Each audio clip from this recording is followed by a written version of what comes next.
Baik, bismillahirrahmanirrahim. Tahiyatu wassalamualaikum. Assalamualaikum warahmatullahi taala wabarakatuh. Baik, persiapan untuk petang ni sebelum masuk waktu asar sebentar lagi insya-Allah, yang mana saya nak kongsikan kepada tuan-tuan iaitulah berkenaan dengan ketika mana kita memasuki ke Masjidil Haram.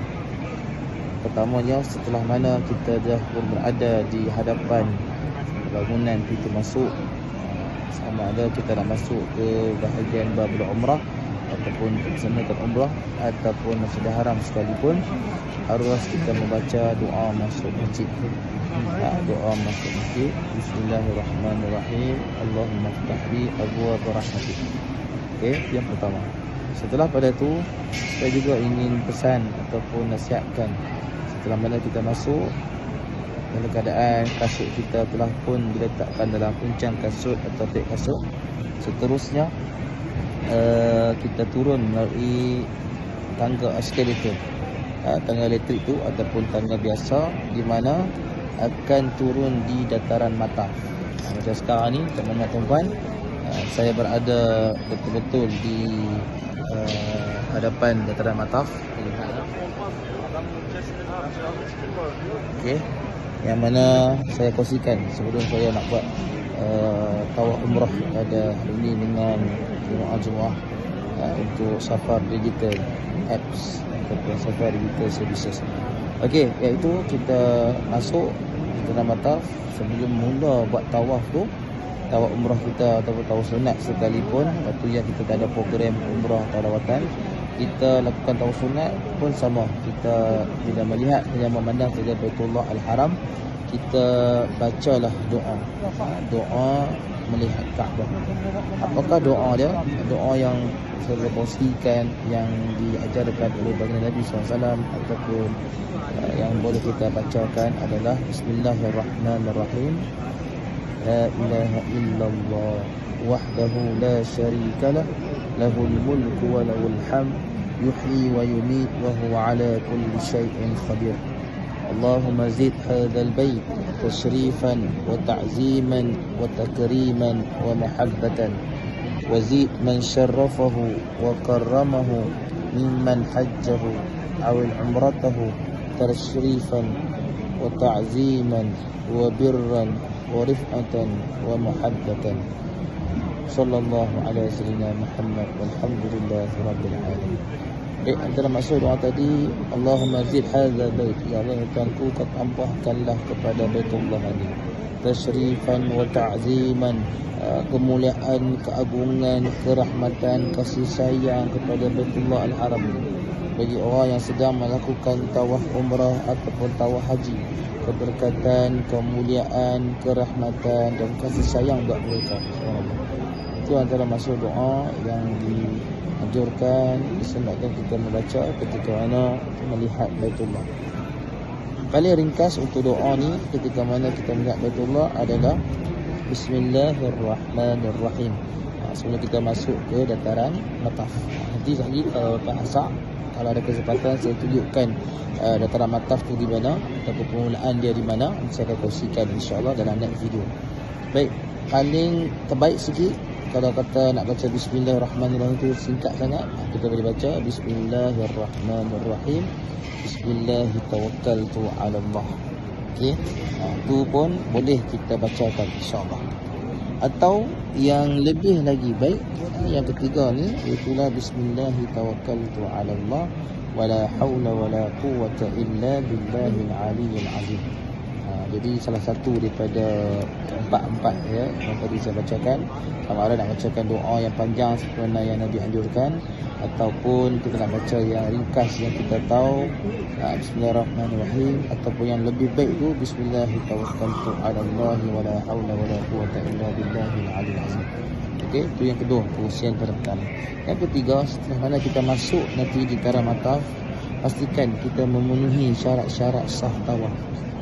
Yang mana sebenarnya kita sudah maklum ada 8 syarat sah tawaf, dan paling kritikal dan terlalu jemaah akan melakukan kesilapan. Itulah tak lain tak bukan ketika mana masuk dalam keadaan wudunya terbatal. Di sini seperti mana kita telah pun lakukan video untuk tata cara melakukan wuduk menggunakan botol atau botol spray, perlu kita lakukan ketika mana wuduk kita terbatal. Ditambahkan lagi dengan keadaan dalam ni begitu sesak dan tandahnya pun jauh di luar sana di atas. Jadi di bawah ni ada juga bagi ambil wuduk, tapi nak kena jalan tu pun jauh, nak kena sesak dan sebagainya contoh. Jadi kita boleh ambil pilihan terakhir untuk wuduk menggunakan botol spray ataupun botol air tu, botol air. Okey, tu yang ketiga. Yang keempat, saya nak kongsikan pada petang ni berkenaan dengan selalu kesalahan ataupun kesilapan yang dilakukan oleh para Rizfur Rahman kalau tak bukan ketika mana dia masuk tapi dalam keadaan dia tak menjaga syarat-syarat sah tawaf. Apakah yang kebiasaannya berlaku ketika mana dia berjalan masuk memulakan tawafnya, dia tak menjaga bahu sebelah kiri. Okey, bahu sebelah kirinya dia tak jaga, ataupun istilah lain dia berpusing. Patutnya kalau jalan selari dengan Baitullah tu ataupun setiap penjuru Baitullah, sama ada penjuru Hajar Aswad, penjuru Iraqi, penjuru Syami ataupun penjuru Yamani, kita harus kerlingnya, memandang dan melihatnya agar memastikan bahu kiri kita ni terjaga dan juga mengikut pada syarat sah tu. Jadi sekiranya berlaku tidak sengaja kita jalan tu tapi ada tok Arab ke dan sebagainya tolak kita sehingga beralih arah kita punya bahu, itu dikatakan tak sengaja dan tak batal tawaf kita. Jadi kalau kita saja kita melakukan perkara tersebut, menyebabkan pusingan kanan kiri, pusingan belakang sebagainya berlaku sendirinya ataupun sengaja, menyebabkan batal lah pusingan tersebut. Kalau contohnya pusingan keempat dan pusingan keempat itulah dia berpaling, berpusing dan sebagainya, batal lah sahaja pusingan empat tersebut. Clear? Berikutnya yang kelima, yang mana dalam perkongsian sebelum kita nak mula tawaf ni juga kita kena pasti dan kena memastikan kalau yang tak bukan yang selalu juga kesilapan dilakukan, iaitulah berjalan bukan lagi bertujuan tawaf. Berjalannya jemaah kita Rizfur Rahman bukan lagi bertujuan tawaf. Apa maksud dia? Iaitu ketika sambil jalan buat umrah tu, sebelum jalan melaksanakan tawaf tu bagi rukun umrah yang kedua ni, dia sambil tu dia sembang, dia duk selfie, dia duk mata tu pandang kotlek, duk tengok tu Arab tu. Kalau kata orang umpan ni tu contohlah, gelang dia sampai ke siku, contoh tu dah lari tujuan tu. Ataupun dia tu Arab tu handsome dengan jamangnya dan sebagainya, subhanallah. Jadi di situ antara baik kita ambil maklum dan ambil sebagai peringatan bersama, sebab kalau kita lakukan juga menyebabkan batal lah pusingan tawaf kita ketika waktu tersebut. Berikutnya, selepas mana kita melaksanakan tawaf tu, kita selesai 7 pusingan dengan yakin.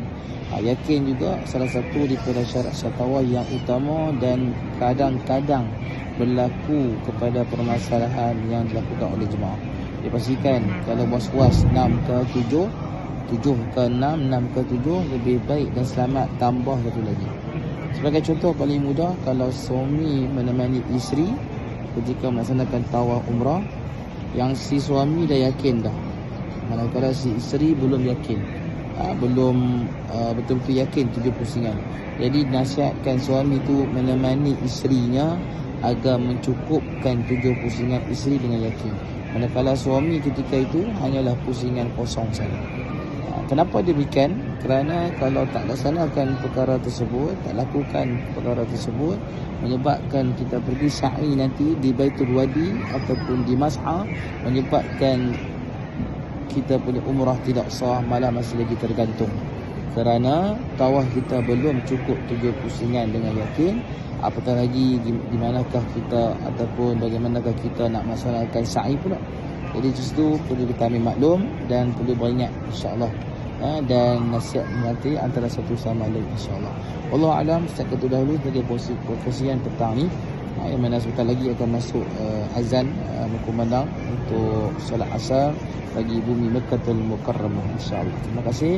Jom follow Safar Digital Services dan nantikan kelancaran apps daripada kami, dan tuan-puan boleh download di mana saja tuan-puan berada seluruh dunia, iaitu di Play Store ataupun iOS, insya-Allah.